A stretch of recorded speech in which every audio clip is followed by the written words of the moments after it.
तव कथामृतं तप्तजीवनं कविभिडीडितं कल्मषापहं श्रवणमंगलं श्रीमदाततं भुवि गृह्णन्ति ये भूरिदा जनाः।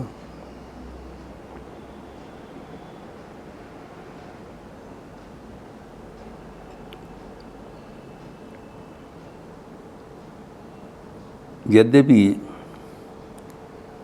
ईश्वरी सब कुछ हुए हैं, तथापि संसार में रहने के लिए कैसे जीवन शैली होना चाहिए, वो श्री रामकृष्ण, श्रीमद् शारदा एवं स्वामी विवेकानंद हमें अपने वाणी एवं जीवनी से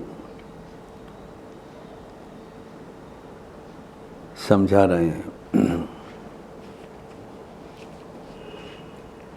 श्री श्री ठाकुर ने कहा, यद्यपि सभी नारायण है, लेकिन नारायण जी स्वरूप से हमारे सामने उपस्थित होते हैं, हमारा व्यवहार भी उसी अनुसार बदल लेना चाहिए। साधु रूपी नारायण से संग करना चाहिए, असाधु रूपी नारायण से दूर रहना चाहिए। और भी आगे चलकर बताया, कोई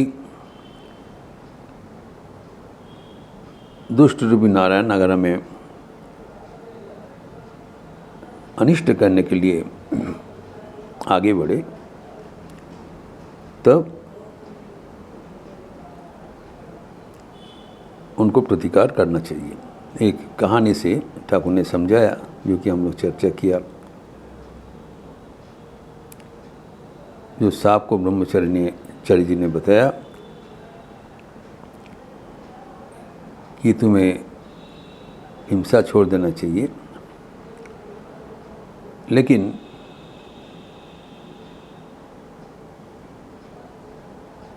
you should not exploit yourself. You should not allow yourself to be exploited for your saintliness. कोई तुमको हानि करे, इसको रोक देना चाहिए। तो सांप को सिखाया, अगर तुमको कोई अनिष्ट करने आगे बढ़े तो फुफकार मारना चाहिए था, लेकिन वो अनिष्ट करेगा ऐसी सोचकर उसको काटो मत, विष मत डालो। You should hiss, but not put your venom. ফোঁস করবে, কিন্তু কাউকে বিষ ডালবে না, কাটবে না।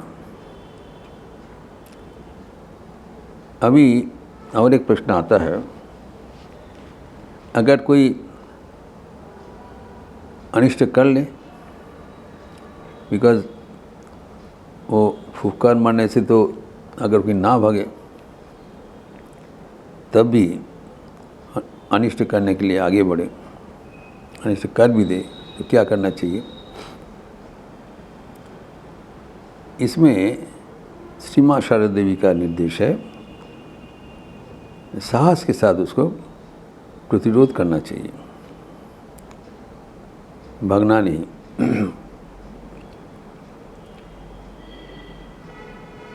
जो कि श्री माँ शारदा देवी अपने जीवन का घटनावली से दृष्टांत स्वरूप दिखा दिया।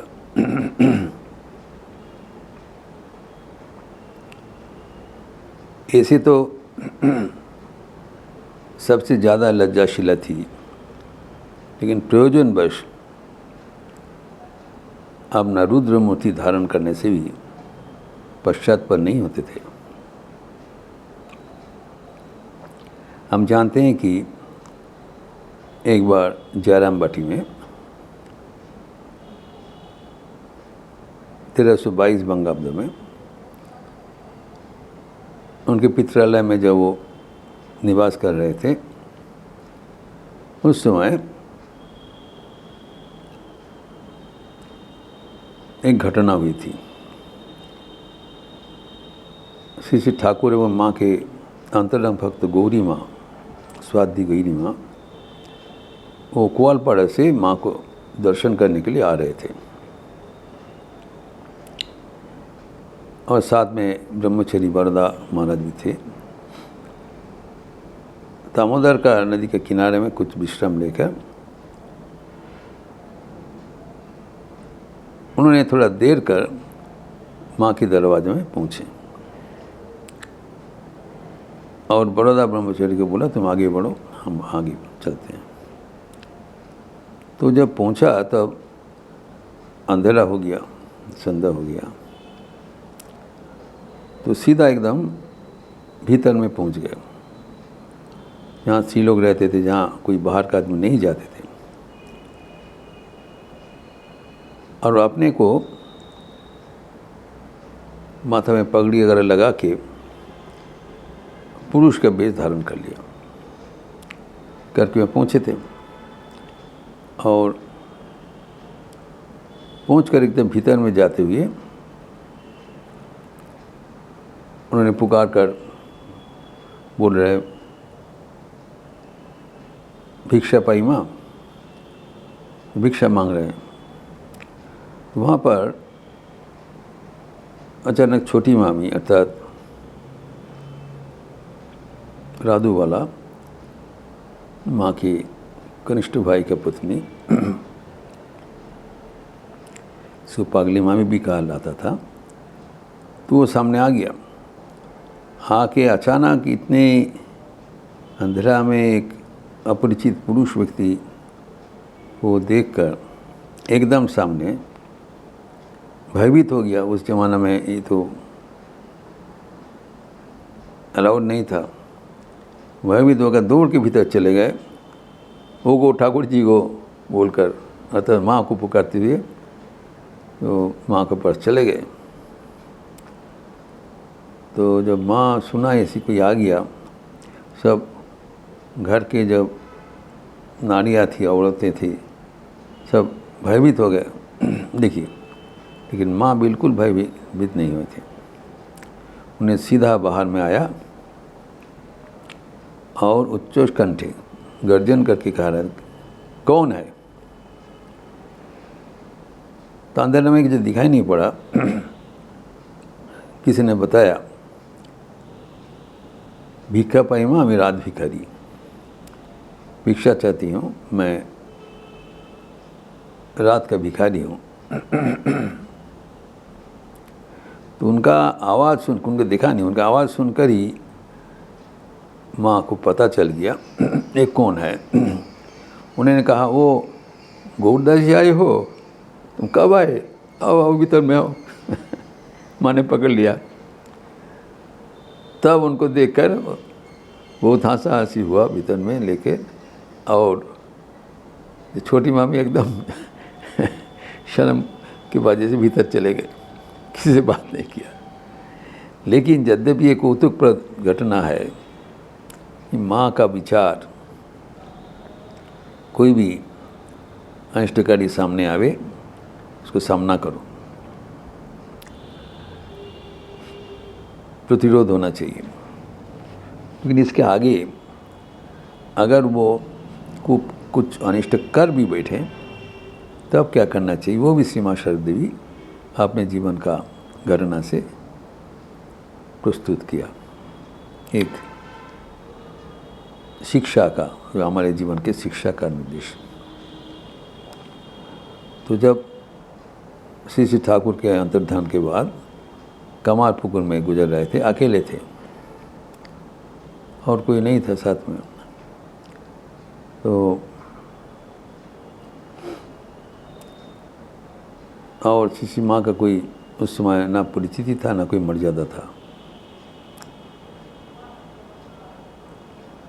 अकेले रहते हैं। लेकिन ठाकुर के अंतरंग एक भक्त थे हरीश, वो कुछ दिन आके कामारपुकुर में आके माँ के पास रहा।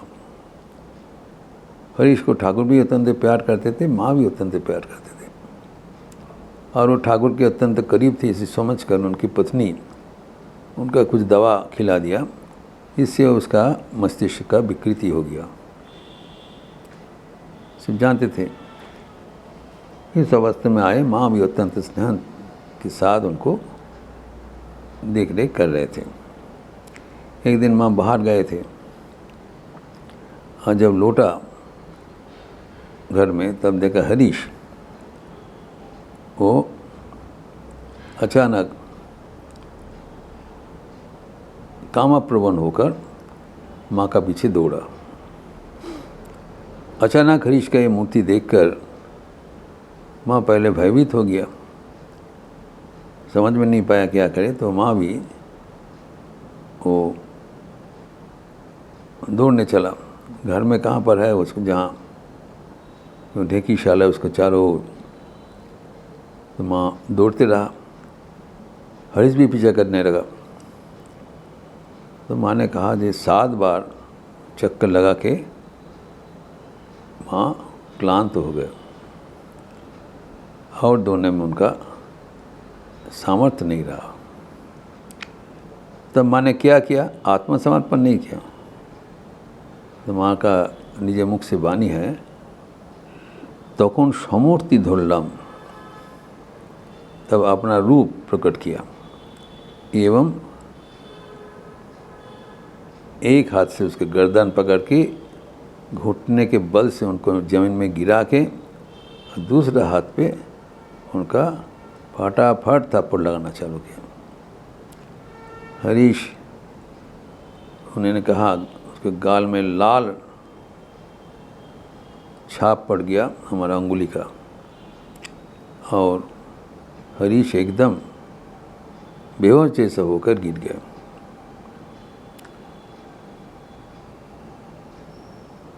इसके बाद हरीश जो खबर पाकर स्वामी निरंजनानंद जी ठाकुर के भक्त लोग कामारपुकुर पर पहुँचे एवं माँ को रक्षणाबेक्षण करने के लिए मौजूद।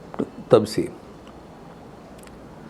इन लोग सोचा माँ को अकेला छोड़ना उचित नहीं है, लेकिन माँ जब अकेले थे तब आपने को आत्मरक्षा के लिए, प्रतिरक्षा के लिए स्वयं का बल से उसको प्रतिरक्षा किया। लेकिन वहाँ पर जो समूर्ति धारण किया था लिखने के बाद में सब व्याख्या कर टिप्पणी किया, शायद उनका जो बगला मूर्ति है, भयानक बगला मूर्ति है, जो दुष्ट नाशिनी मूर्ति, वो धारण करके उनको शिक्षा दिया। इसके बाद हरीश को रांची भेजा गया एवं वो धीरे से प्रकृतिस्थ भी हो गया था। तो माँ का जीवन से हमें वो शिक्षा मिलता है। एवं हम जानते हैं कि बनारस में जब स्वामी विवेकानंद गए थे तब दुर्गाबाड़ी में बंदर उनको पीछा किया। स्वामी जी भी अनुरूप भागने लगा, बंदर भी पीछा करने लगा। तब एक साधु दूर से उनको चिल्ला कर कहा, सामना करो। ये सुनते ही स्वामी जी ही टर्न अराउंड और जो आक्रमणकारी जो बंदर को सामना किया, उसका ही रुद्रमूर्ति देखते ही बंदरगण पीछे हटते हुए एकदम भगा। इस स्वामी जी का ये भी निर्देश था, कोई भी चुनौती आवे उसको सामना करना चाहिए। श्री माँ भी वो शिक्षा दिया कि अगर कोई अनिष्टकारी तुम्हें अनिष्ट करने के लिए आगे बढ़ते हैं तो साहस के साथ उनको रोको। भीतर में जो शक्ति है उसको विकास करो, भयभीत होने की आवश्यकता नहीं है। यद्यपि सामने जो है वो भी भगवान के एक रूप है, तथापि हमारे आचरण में तारतम्य होना चाहिए, जो कि इन लोग आपने जीवन में करके दिखाया। ये प्रसंग और भी आगे बढ़ाते हुए हम लोग अगले दिन चर्चा करेंगे। ओम शांति शांति शांति। हरि ओम तत्सत्। श्री रामकृष्णार्पणमस्तु। अच्छा रहिए, स्वस्थ रहिए, आनंद में रहिए। नमस्कार।